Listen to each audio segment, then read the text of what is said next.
नमस्ते वा नमस्ते मित्रहरू। आज म धरानबाट यता हाम्रो खोटाङको घरतिर आएको छु।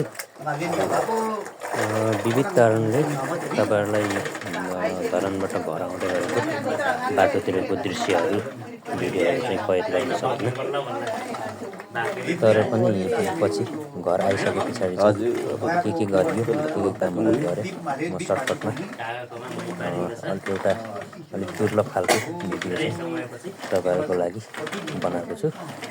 हेरिदिनु होला है त के कस्तो हुन्छ, हेरेर यसो कमेन्ट गरिदिनु होला साथीहरू।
दस-12 वर्ष पछाडि आज मही पार्न जुर्यो।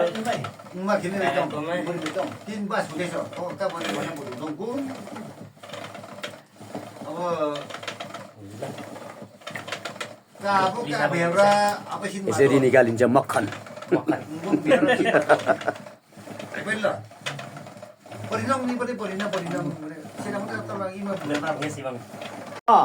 गाइज, अब हामी चाहिँ आज बिहानै धरानबाट खोटाङ आइपुगेको छौँ। खोटाङ आएर पनि हाम्रो बजुकोमा अर्ग्यानिक चिज देखाउन गइरहेको छु तपाईँहरूलाई।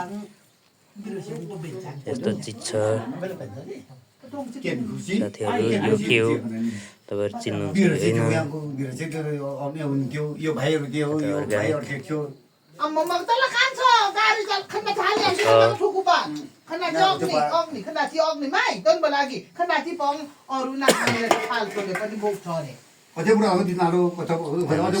साथीहरू। ल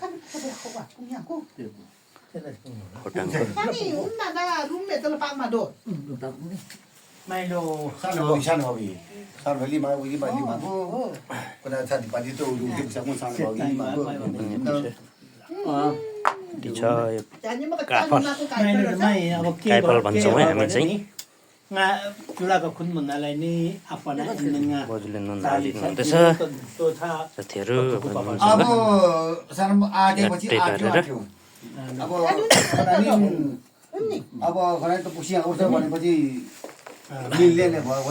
खाना पनि रेडी हुँदैछ साथीहरू। हाम्रो खोटाङको बसाइ है।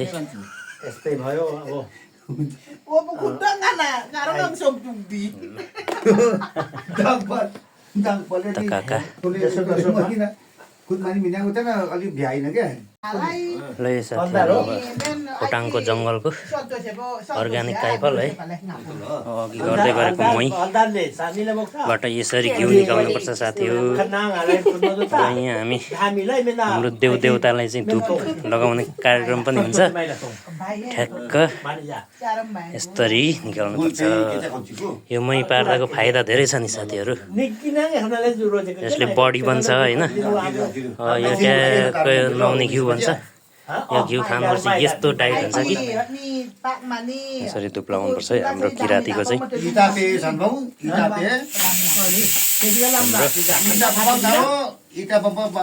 प्राकृतिक पूजक त्यत्तिकै भएको होइन नि साथीहरू यसरी प्राकृतिक पुज्नुपर्छ है हाम्रो पुर्खाहरूलाई सम्झेर धुप लगाउने काम हुन्छ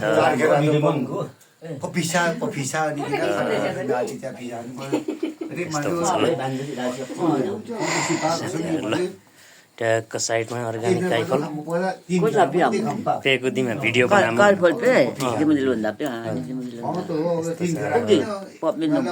सेलाम पुग्नु दिमा हजुर यहाँ हाम्रो बजु हुनुहुन्छ पेको दिमा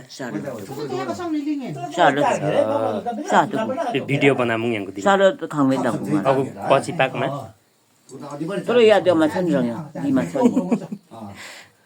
In case बाह्र म घटना भयो ल यस्तो छ यो अर्ग्यानिक घिउ हो